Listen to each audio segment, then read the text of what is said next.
Sa video na ito ay hihimayin natin ang isang napakagandang katanungan o komento mula sa ating ka-TH dito. Kaya diretso na tayo sa napaka-importanteng komento ni ka-TH Ronelo Duran. At ayan, basahin natin ang kanyang komento dito. Sabi niya, "Magandang araw po. Maitatanong lang po ako. May nahukay kaming tunnel na gawa sa konkreto at semento na may halong alkitran o asfalto. At ito ay napakatigas. Bakit po kaya halos sarado ang loob ng tunnel at walang bakante? Ano ang ibig sabihin nito? Isa pa, may natagpuan din kaming binilog na putik na may halong pyrite at may katabing isang metrong aluminum. Maaari po ba ninyo itong ipaliwanag?" At ayan, napakagandang tanong ni ka-TH na talagang mapapaisip ka. Kapag nakatagpo o nakainkwentro ka ng tunnel sa iyong site na may konkreto, may kakaibang halo tulad ng alkitran, may kasama pang pyrite at mahabang aluminum, nagpapatunay lang ito na hindi ka basta-basta naghuhukay sa natural na lupa. Ang mga materyales na ito ay hindi natural na magkakasama sa ilalim ng lupa maliban na lamang kung sadyang inilagay ng tao. At sa larangan ng paghahanap ng deposito o ang sikat na kayamanan ni Yamashita, ang bawat kakaibang material na ito ay may mabigat na dahilan kung bakit ito naroroon. Bilang isang treasure hunter na marami-rami na rin nakitang ganitong klaseng setup o sitwasyon, hihimayin natin ngayon kung bakit ganito ito, kung bakit ginawa ito ng mga sundalong Hapon, ano ang mga panganib na nagtatago rito, at kung paano mo ito ligtas at tamang diskartihan. Kaya ihanda ang inyong mga kape, maupo ng maayos, at talakayin natin ang misteryong ito. At unahin muna natin ang mga napakatigas na semento na may halong alkitran o asfalto. Sa inyong paghuhukay, normal lang na makatagpo o makainkwentro ng semento. Pero kapag hinaluan na ito ng alkitran, iba na ang usapan. Bakit nga ba naglagay ang mga sundalong Hapon ng alkitran sa kanilang semento? Ang pangunahing dahilan dito ay waterproofing o ang corrosion protection. Alam natin na ang Pilipinas ay isang tropical na bansa na madalas ulanin at ang ilalim ng lupa ay laging may natural na moisture o agos ng tubig. Kung ordinaryong semento lang ang gagamitin ng mga sundalong Hapon, sa paglipas ng maraming dekada, unti-unting papasukin ng tubig ang loob ng tunnel. Ang tubig na ito ay maaaring makasira sa nakatagong deposito o kaya naman ay magpahina sa mismong istruktura. Sa pamamagitan ng pagkahalo ng alkitran o asfalto, nagiging hydrophobic o hindi tinatagusan ng tubig ang semento. Nagsisilbi itong matatag na shield o harang upang mapanatiling tuyo at ligtas ang anumang nasa kabilang panig. Bukod sa proteksyon sa tubig, ang halo ng alkitran ay nagpapatigas palalo sa semento. Kaya naman, nabanggit ni ka-TH na napakatigas nito. Ang ganitong klase ng halo ay madalas na ginagamit bilang seal o selyo ng isang pinto, pader o kaya naman ay isang sikretong silid sa loob ng tunnel. Ibig sabihin, maaaring nasa likod lamang nito ang inyong hinahanap. Ngayon, ano ang tamang diskarte rito? Ang karaniwang pagkakamali ng ilang mga treasure hunter kapag nakahanap o nakatagpo ng ganitong semento ay ang piliting timbagin ito sa gitna gamit ang malalakas na pukpok o pwersa. Dahil napakatigas ng alkitran at semento, mapapagod lang kayo at baka makasira pa kayo ng mga kagamitan. Ang pinakamabisang payo ko rito ay huwag munang dumaan sa pinakamatigas na bahagi. Suriin ninyo mabuti ang mga gilid o ang mga tinatawag na joint o dugtong.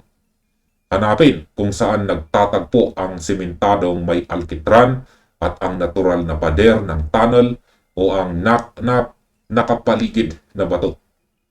Kadalasan ang mga dugtong na ito ang may pinakamahihinang bahagi. Doon kayo mag-umpisang mag-chisel o kumatok para unti-unting matibag ang selyo nang hindi ninyo kailangang ubusin ang inyong lakas sa pinakagitna. Ngayon ay dumako naman tayo sa ikalawang tanong ni ka-TH. Bakit halos sarado ang loob ng tunnel at walang bakante?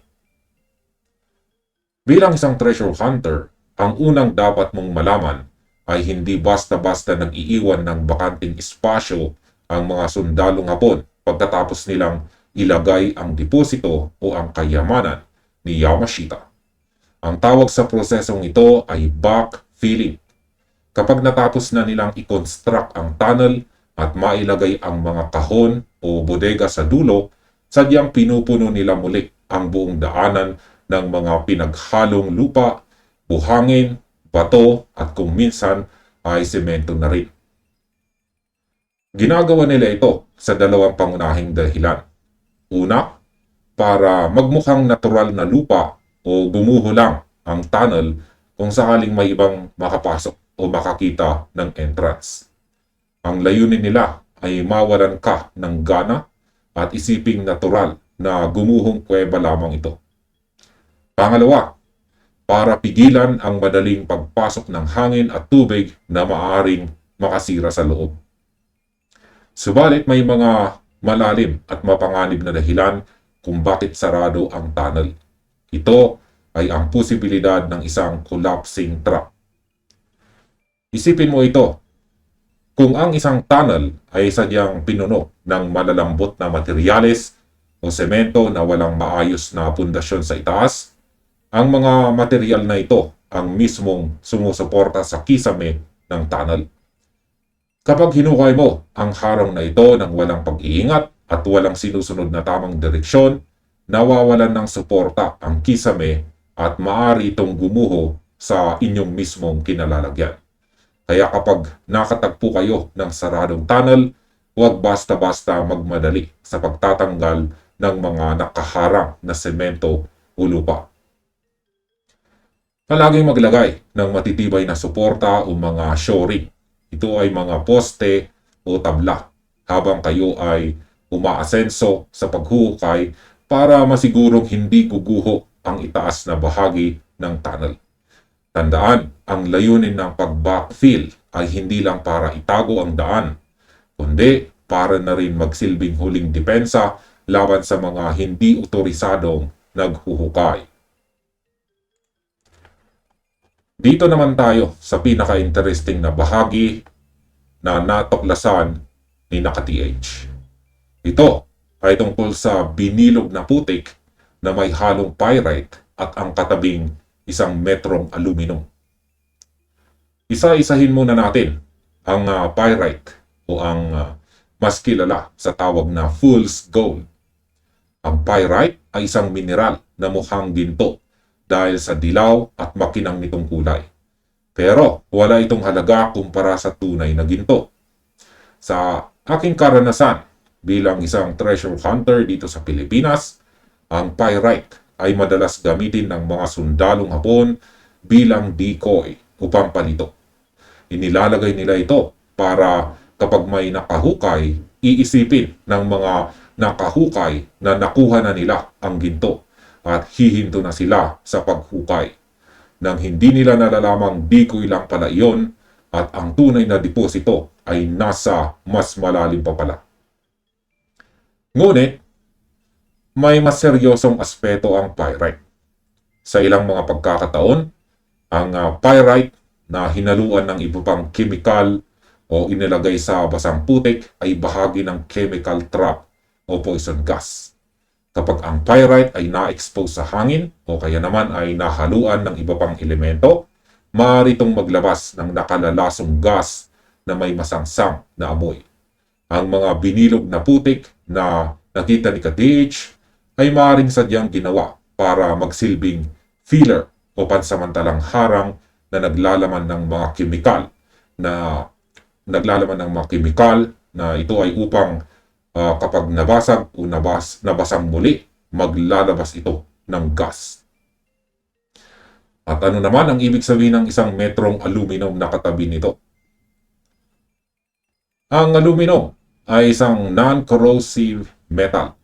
Ibig sabihin, hindi ito madaling kalawangin o masira kahit nakabaon sa ilalim ng lupa sa loob ng mahabang panahon. Dahil ito ay mahaba, may sukat na 1 metro, malaki ang posibilidad na ito ay nagsisilbing pointer o isang pisikal na marka.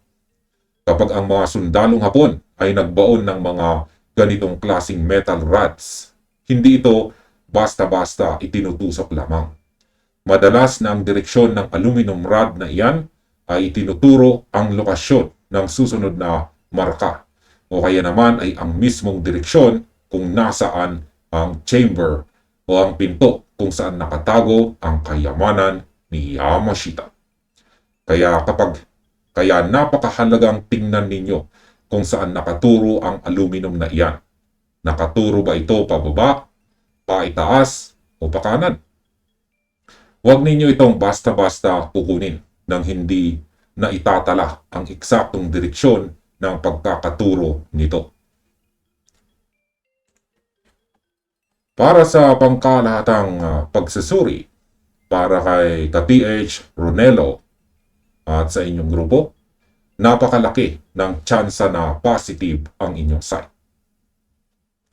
Ang pagkakaroon ng alkitran na hinalo sa napakatigas na semento, ang sadyang pag-backfill sa tunnel, at ang pagkakatagpo ng aluminum pointer kasama ang binilog na putik na may pyrite ay malilinaw na patunay na man-made o gawa ng tao ang inyong hinuhukay.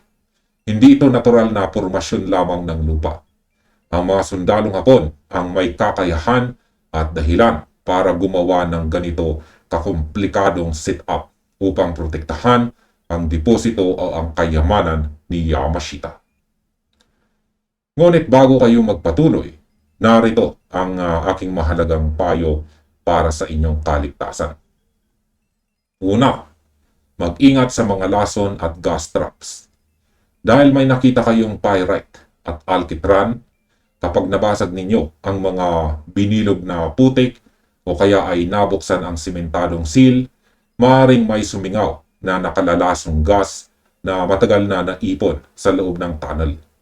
Huwag na huwag papasok sa tunnel nang walang dalang sapat na ventilasyon tulad ng blower at gumamit ng tamang gas mask, hindi lang ordinaryong face mask.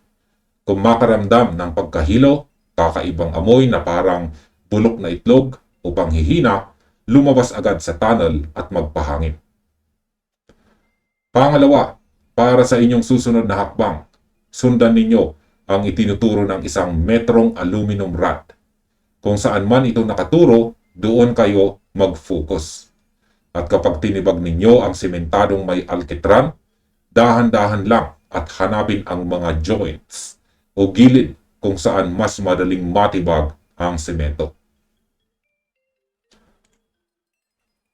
At ayan, para kay Ka-TH Ronelo, ang inyong tanong ay nagbigay ng malaking aral at dagdag kaalaman para sa lahat ng ating mga ka-TH na nakararanas din ng katulad na sitwasyon sa kanilang mga site.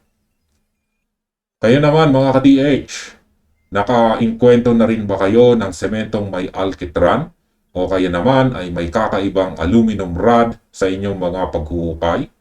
Ibahagi ang inyong mga kwento at opinion sa comment section sa ibaba upang sabay-sabay natin itong mapag-aralan. At dito na nagtatapos ang video na ito. Maraming salamat sa panonood at happy treasure hunting sa inyong lahat.